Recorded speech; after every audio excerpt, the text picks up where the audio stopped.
बहुत ज्यादा ठंड पड़ने के आसार जताए। आगे बढ़ेंगे, बात करेंगे हिमाचल प्रदेश के मनाली में जबरदस्त बर्फबारी हो रही है। क्रिसमस के मौके पर सैलानी खूब बर्फबारी का मजा ले रहे हैं।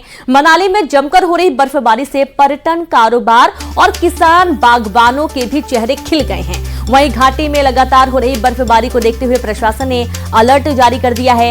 मनाली प्रशासन ने सैलानियों की सुरक्षा को देखते हुए सभी वाहनों को सोलंग बैरियर के पास ही रोक दिया है और सिर्फ इमरजेंसी वाहनों को ही बैरियर से आगे जाने की अनुमति दी है। तो हिमाचल प्रदेश के मनाली में जबरदस्त बर्फबारी हो रही है। क्रिसमस के मौके पर सैलानी खूब बर्फबारी का मजा ले रहे हैं। मनाली में जमकर हो रही बर्फबारी से पर्यटन कारोबार और किसान बागबानों के भी चेहरे खिल गए हैं। घाटी में लगातार हो रही बर्फबारी को देखते हुए प्रशासन ने अलर्ट जारी कर दिया है।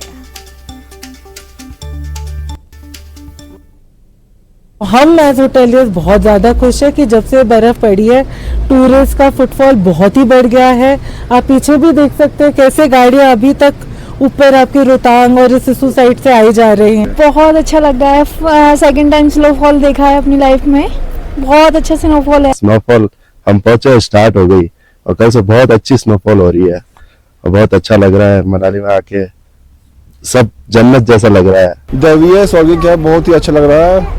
यहाँ दूसरी बार आ रहे हैं, ऐसा लग रहा है जैसे भगवान ने बहुत ही खूबसूरती से बनाया है इस जगह को। हिमाचल प्रदेश के शिमला में भारी बर्फबारी हुई। फुकरी में प्रशासन ने ऑपरेशन चलाकर जवानों ने रास्ते में फंसे लोगों को बाहर निकाला। सर्द मौसम और बर्फबारी के बीच प्रशासन के लिए व्यवस्थाएं सुचारू रखना चुनौती बन गया है। सीजन की दूसरी बर्फबारी के बाद शिमला में फिलहाल ज्यादातर रास्तों को खोल दिया गया। शिमला में कई इलाकों में अच्छी बर्फबारी दर्ज की गई है और यही वजह है कि चौपाल, खड़ा पत्थर, देहा, माड़बग जैसे स्थानों पर बर्फबारी के कारण यातायात बंद हो गया है।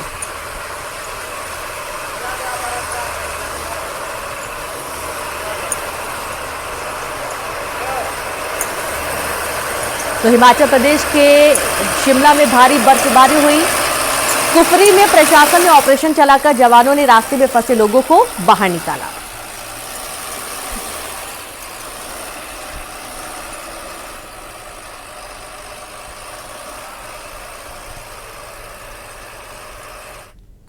उत्तराखंड के पिथौरागढ़ में भारी बर्फबारी जारी है। बर्फबारी के बीच सीमाओं की सुरक्षा में जवान पूरी मुस्तैदी के साथ डटे हैं। चीन और नेपाल सीमा पर बसी व्यास घाटी में बर्फबारी के बाद पारा दिन में -20 डिग्री तक पहुंच चुका है। यहां का पानी पूरी तरह जम गया है और ऐसे में पानी को गलाकर जवान अपनी प्यास बुझा रहे हैं, लेकिन सीमाओं की चौकसी में कोई कोताही नहीं बरत रहे हैं।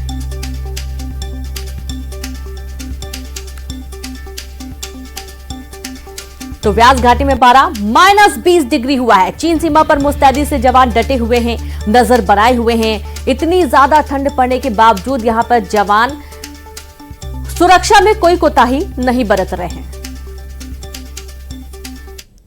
उत्तराखंड के ऊंचाई वाले इलाकों में जमकर बर्फबारी हुई है। केदारधाम, तुंगनाथ धाम, महादेवेश्वर धाम में बर्फबारी हुई है, जहां बर्फबारी के बाद निचले इलाकों में शीतलहर का प्रकोप लोगों के लिए परेशानी का सबब बन गया है।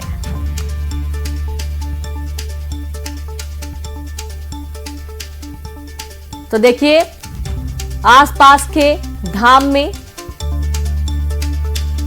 बर्फबारी और बर्फबारी के बाद निचले इलाकों में शीतलहर का प्रकोप लोगों के लिए परेशानी का सबब बना हुआ है और मैदानी इलाकों में शीतलहर की वजह से लोगों का घरों से बाहर निकलना भी मुश्किल हो चुका है। केदारनाथ धाम में भी भारी बर्फबारी हुई है। तस्वीरें आपके सामने हैं, आप देखिए, जहां पर हर तरफ आपको बर्फ की सफेद चादर ही नजर आएगी। वहीं पहाड़ों में भारी बर्फबारी के बाद पर्यटक भी पहाड़ पहुंच रहे हैं। औली में पर्यटकों का जमावड़ा लगा हुआ है। भारी संख्या में पर्यटक औली पहुंच चुके हैं। तो वहीं पर्यटकों की बढ़ती संख्या से औली जोशीमठ सड़क पर भी जाम की स्थिति पैदा हो रही है। औली जोशीमठ मोटर मार्ग पर पहाड़ी कैफे से लेकर टीवी टावर तक जाम लगा हुआ है। हालांकि पुलिस जाम खुलवाने के लिए मौके पर तैनात है। वहीं जो पर्यटक औली घूमने आए हैं वो औली की जमकर तारीफ कर रहे हैं। सैलानियों का कहना है कि यहां बर्फबारी के बाद नजारे काफी खूबसूरत हो चुके हैं।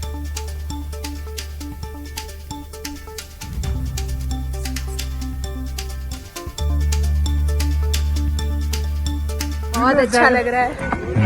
ऐसा लग रहा है कि हम जन्नत में कहीं हेवन अभी सच में माउंटेन्स कॉलिंग।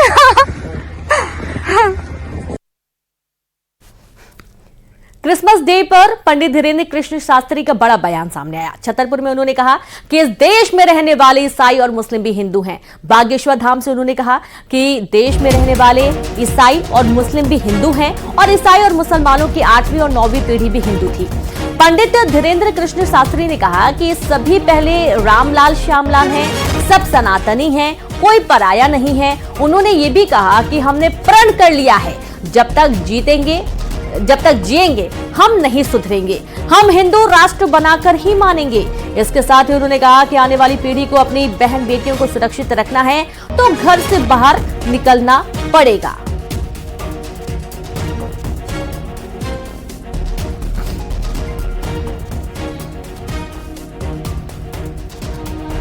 तो पूरा देश रहने वाले ईसाई भी हिंदू हैं, क्योंकि ये देश हिंदुस्तान है।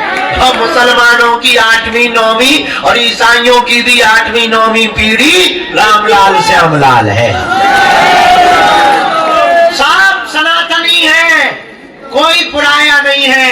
हमने प्रण कर लिया कि जब तक जिएंगे हम नहीं सुधरेंगे, हम हिंदू राष्ट्र बना करके ही मानेंगे। हम तो अपनी जिम्मेदारी निभा रहे, तुम्हारी जिम्मेदारी है।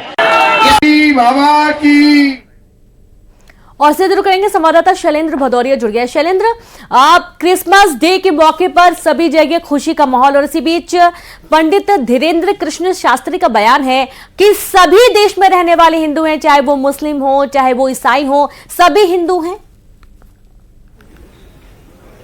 बिल्कुल आपने ठीक कहा। जिस तरीके से पंडित धीरेन्द्र कृष्ण शास्त्री ने पिछले दिनों जो यात्रा निकाली थी उस दौरान भी उन्होंने लगातार बयान दिए थे कि हिंदुस्तान में रहने वाला हर व्यक्ति हिंदू है। अगर उसकी पीढ़ी दर पीढ़ी अगर पड़ताल की जाएगी तो पता चलेगा कि वो कन्वर्टेड ईसाई हो या कन्वर्टेड मुस्लिम है। सीधे तौर पर आज क्रिश्चियन का सबसे बड़ा पर्व यानी प्रभु ईसा मसीह का जो आज जन्मदिन है और उसको पूरे देश में हर्षोल्लास के साथ मनाया जा रहा है। उसके ठीक पहले पंडित धीरेन्द्र कृष्ण शास्त्री ये कह रहे हैं कि जो लोग भी ईसाई हैं वो ना भूले कि उनके पूर्वज यानी 7वीं से 8वीं 9वीं पीढ़ी जो है वो हिंदू ही थी। वो कह रहे जो हिंदुस्तान है उसमें रहने वाले लोग सभी हिंदू हैं। और अगर बात करें तो उन्होंने कहा कि वो आने वाले समय में भी लगातार हिंदुत्व को लेकर अलख जगाते रहेंगे, क्योंकि हमने देखा था पिछले दिनों जो यात्रा उन्होंने निकाली थी उसका भी यही उद्देश्य था। हिंदू राष्ट्र निर्माण को लेकर उन्होंने अलख जगाने का प्रयास जो है वो पूरे बुंदेलखंड में किया था और जिस तरीके से बाहरी जन समर्थन उनको इस यात्रा में मिला था और यही कारण है कि जब भी वो मंच से बात करते हैं तो हिंदुत्व की वो बात करते हैं। वो कहते हैं कि हिंदुस्तान में रहने वाला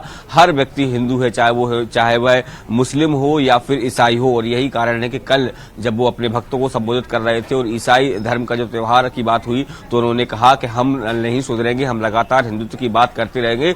जो लोग भी अपने आप को आज अब्दुल या दूसरे नाम से जाने जाते हैं लेकिन वो कभी न कभी श्यामलाल और रामलाल ही थे। तो लगातार हिंदुत्व को लेकर पंडित धीरेन्द्र कृष्ण शास्त्री अब बयान भी दे रहे हैं और लोगों को जगाने का भी काम करने में लगे हुए हैं। जी बिल्कुल, बहुत शुक्रिया आपका शैलेंद्र तमाम जानकारी के लिए। और इस तरीके से अब पूरा जब तक हिंदू राष्ट्र नहीं हो जाता है तब तक नहीं मानेंगे, धीरेन्द्र कृष्ण शास्त्री लगातार अपील भी कर रहे हैं।